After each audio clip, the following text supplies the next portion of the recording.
What's going on, guys? So today this is my first YouTube video and we are going to be talking about Naruto and some discussions on the tuning exams and characterization within the entire series. And so I wanted to just say thanks for watching, and I'm definitely going to be pushing out a lot more content, but for now, like, subscribe, whatever if you enjoy it, and I'll see you in the next video I make. Thanks.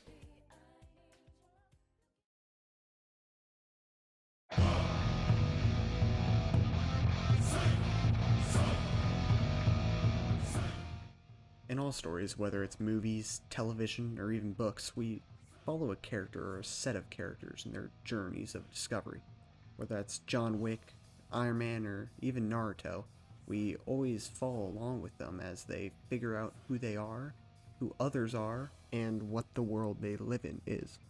When we all think about Naruto, the first thing that comes to mind is probably the awesome fights, Pain, Obito vs Kakashi, etc., etc.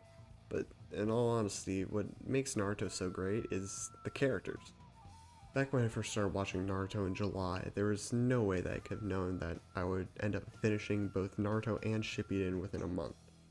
Now, of course, it was something that I dropped within the first 2 episodes. I mean, I was just bored and I didn't really understand it, and I was texting my friend, "Oh, Naruto sounds like a girl, what the heck?" But it was something that would eventually grow on me, and I ended up watching 20 episodes a day because of how good it was.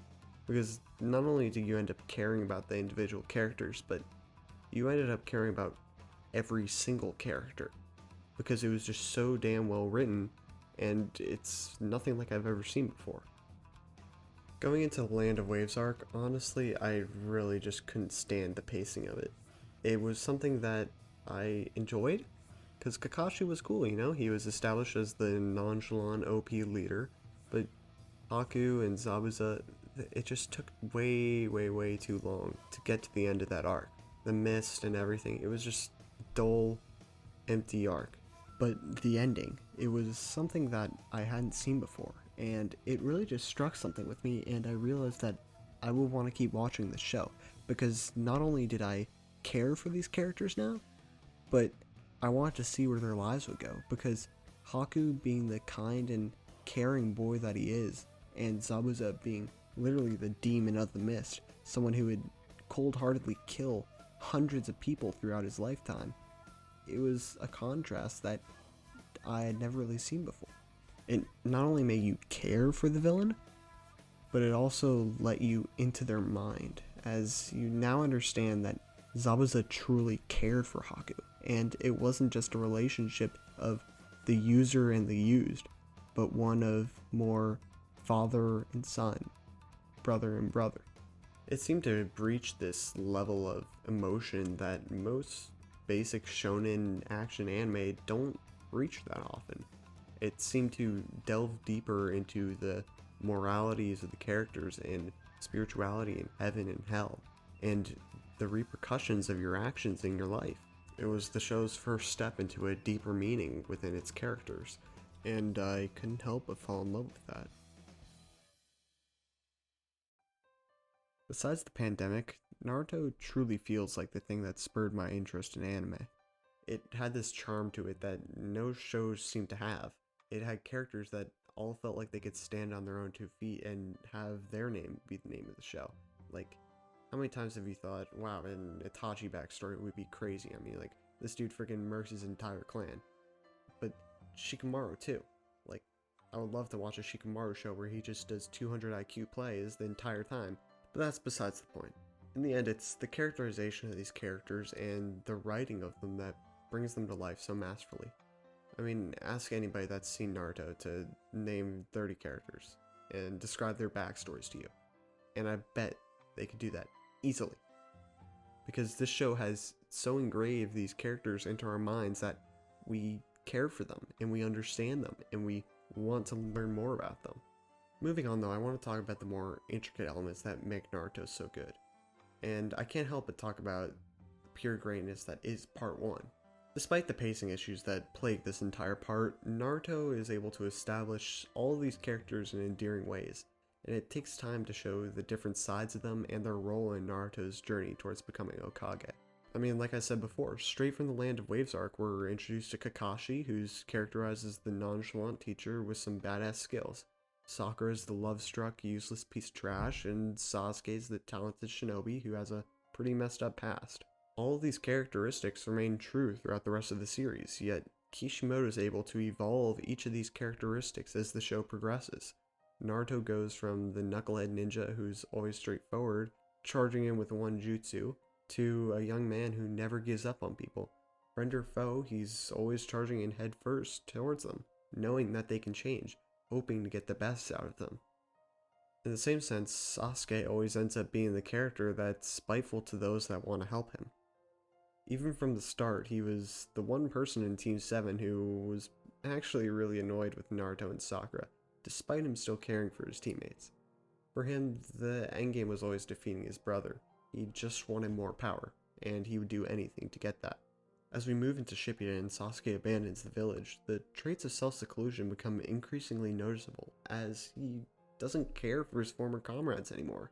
The kid who looked down on everyone and was always annoyed with his teammates grew only more distant as time went on. He went to Orochimaru solely for the purpose of finding power, because his main goal wasn't making friends. It was always just to get more power and to defeat Itachi eventually. And those two are only surface examples of characterization within Kishimoto's work. From Itachi to Kakashi to Shikamaru, the evolution of these characters, main and side, are apparent. Now back to the point of part 1 being an amazing stage for setting a basis for all of our characters, you don't need to look any further than the Chunin exams. Comparing it to the lackluster ones in Boruto, the Chunin exams in part 1 managed to develop the main villain, enemy villages, the world, and all of the Leaf Shinobi in just one arc. Here, each of the characters has their own time to shine. We get to see Orochimaru and Gaara's power. We learn about the rest of the Konoha 11, and we see the Hokage fight in a 10 episode long battle that needed to be way shorter. Way shorter. Now the reason why the Chunin exams are so good is that each stage of it is used as a characterization tool. So for the first exam, Ibiki is giving the Genin a test, and this test is impossible for a Genin to complete. So what they have to do is use their abilities and powers as ninja to cheat and figure out how to solve the test. So what it does is, it allows us to see each of the characters' abilities, like Akamaru on Kiba's head, or Gaara's Sand Eye, or Kakuro's Puppet, for instance. It's obvious that this first part of the exam is not meant just to be a test for the characters, but it's meant to show off their characteristics to us. Because we also see Sasuke using his Sharingan, we see Shino using his bugs, we see Ino going into Sakura's mind, and we get to see all these different characteristics of characters that we just met, so we have a foundational understanding of who they are before you can delve into their character. Just as the first part was basically used just to establish a simple understanding of the powers of each of our main characters, the second part of the Chunin exams seemed to delve deeper into the characters, understanding more about who they are and what their goals are. So with Shikamaru and Ino and Choji, we get to see them basically being cowards, because they don't want to fight, they're weaker than everyone else. But on the other hand, we get to see Gaara just absolutely murder like 3 ninja, easily. And it sets a precedent for us of who Gaara is, as both Kankuro and Temari seem to be pretty damn scared of him despite being his siblings. The same can be said for Orochimaru, who also gets his first development in this part of the arc. It starts off by him putting the curse mark on Sasuke, because this curse mark just represents Orochimaru pretty much, and the evil festering within Sasuke, as he only cares about his goal rather than his teammates. So as Orochimaru places this curse mark on him, it serves as a constant reminder of the evil growing within Sasuke, but also Orochimaru himself. By establishing these key character traits of Orochimaru, basically saying that, he's the main bad guy, we easily understand him and his motives to some extent without actually knowing what they are.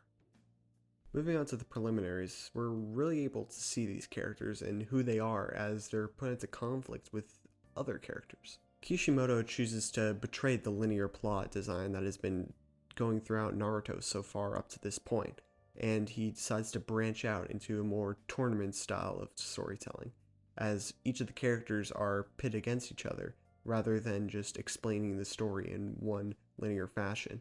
And it gives each character to prove themselves to the viewer as we're watching them fight for their own ideals.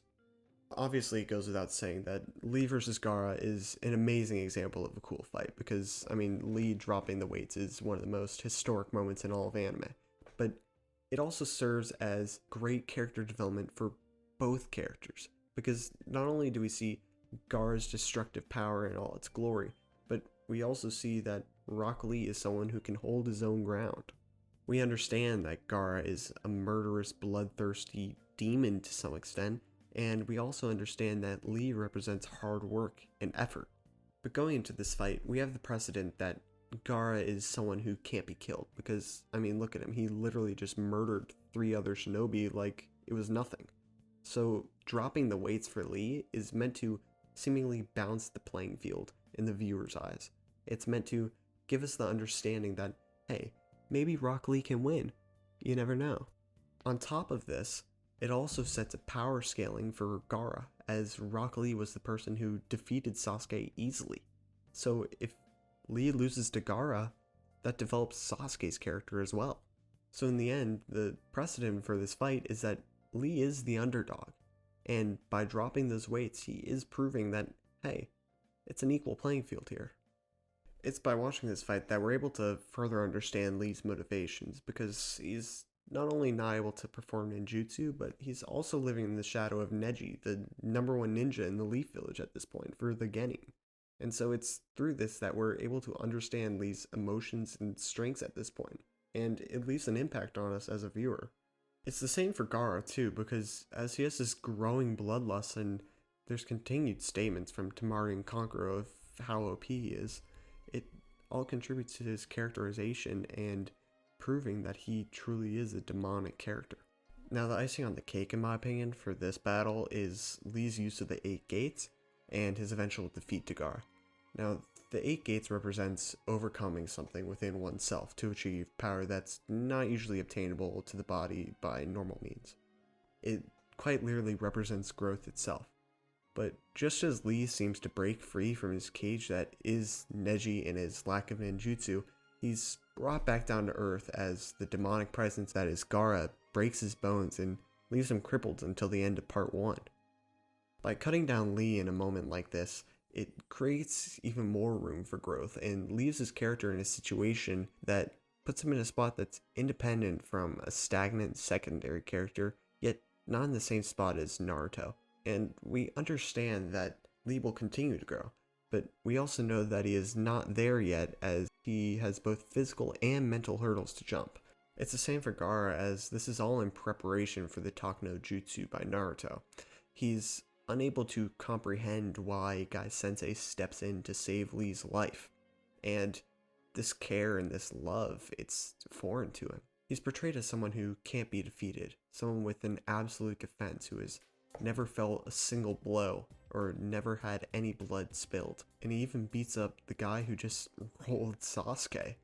So through the defeat of a seemingly pure character that represents hard work and effort, Gaara helps us understand that in this world, that's not enough. And it also paves the way nicely for Gaara's internal conflict, one that stresses loneliness and hate and him spiting the world and all that live in it, hungering only for death and blood. It leaves his character in a spot that once Naruto's Talk no Jutsu does come into play, he's in a state where he's confused and conflicted about the hate that he's been harboring for so long, and that Naruto has the potential to be his first friend because he seemingly has the same demon inside of him. Now that we're at the final part of the exams, we get to a point where each of the characters are battling each other less as a showcase of their abilities, but more as a fighting of ideals. We get to see Neji versus Naruto, which is something about betraying fate and breaking free of it versus succumbing to fate and predestination. Likewise, it's also a place where we can see Sasuke and Gaara finally face up and see Sasuke's improvement and see Sasuke's hard work that he has learned from Lee. It also exemplifies Sasuke's never-ending pursuit of power, as he seemingly gives up on Orochimaru and chooses not to succumb to the curse mark, but to trust Kakashi and learn from him as he learns the Chidori and attacks Gaara with it, ultimately defeating him to some extent. But in the end, when he has to face Gaara, he loses. And he almost loses Sakura and Naruto too.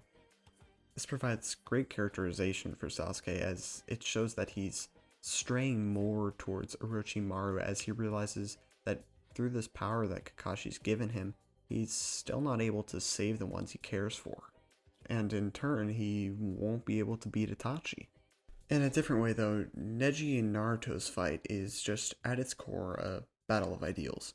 And because this battle is so closely tied to the ideas of Neji, we feel a shift in focus more towards Neji rather than the main character he's fighting, who is Naruto, of course. This allows Neji's character to be developed in a way that keeps us focused because we're paying attention to Naruto because this is Naruto's big fight. But we're also watching Neji because Neji's the one he's fighting. It not only catches our attention, but it engraves his beliefs and personality into our brains as we watch it run in conflict to Naruto's seemingly anti-predestination ideals, because he is someone who's grown up oppressed. He was someone that's hated by everyone in his village, yet his goal is to become someone who's loved by the village.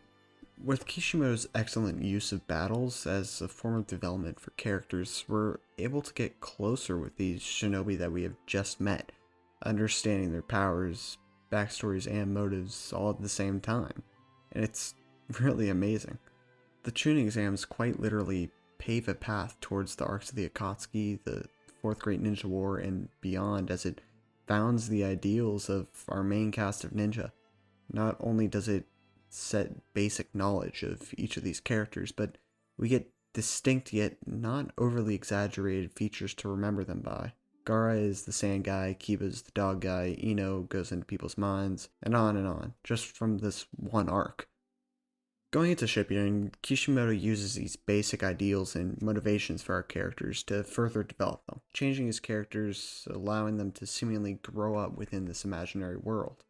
The time skip not only serves to make the characters older so Kishimoto can get a little bit more bloody with the fights, but it also serves as a way to evolve their characters in a way that feels earned because these characters have grown up and they have learned more about their world during this time.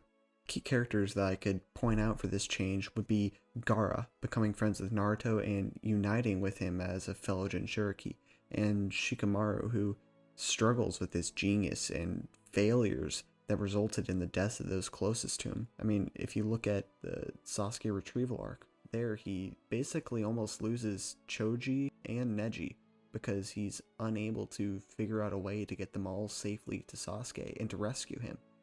And then you look at the Asuma arc. Asuma dies in front of him as a sacrificial pawn. It seemingly broke him, and that powerful scene with his father proved it. It was a moment of pure, deep emotion that the Naruto show had never really tapped into up until that point, and it was beautiful, but it allowed him to grow. He let it out and realized that he has to be the person that takes charge, and he took charge, and he was the one who ended up ending Hidan, the one who was believed to be immortal. And it is the same with Gaara because we witnessed a lot of characterization of him in part 1. At the end of the fight with him, Naruto confronts Gaara and basically breaks him mentally. He pushed friendship and love into his mind as he describes how much he cares for his comrades and how he'll protect them until he dies. Then in Shippuden, Naruto is finally able to show Gaara this care and love and truly make him into a friend. The development of these characters through the Chunin exams, establishing basic ideas of who these characters are and why we should care about them, and then into Shippuden, evolving these characters and proving to us why we should care about them and how they've evolved and aged as we've aged ourselves. It is truly just a feat in characterization and writing. It allows Kishimoto's characters to seemingly transcend the show and feel to us that they're real people going through real experiences in their lives. It's these occurrences that change the characters of Naruto from mere drawings on paper to actual people within our minds. Each of these mini arcs that each of these side characters are experiencing are occurring simultaneously along with the overarching narrative. It brings us closer to each of them, as if we were at school with multiple friends or meeting up with people that we don't know from another school. I mean, look at Gar. He's basically the kid from the other school. They pull up from the hidden sand village and then you become friends with them. So in the end, this just goes to prove how beneficial the long runtime of Naruto has been in establishing it as a classic anime and one of the big three.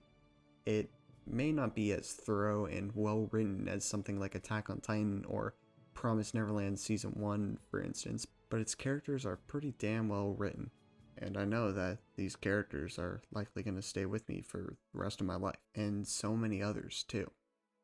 Alright, that's it for my first video, so like and comment and subscribe if you enjoyed it, and yeah, just tell me what I did well and what I should improve on, and much love, and see you in the next one. Later.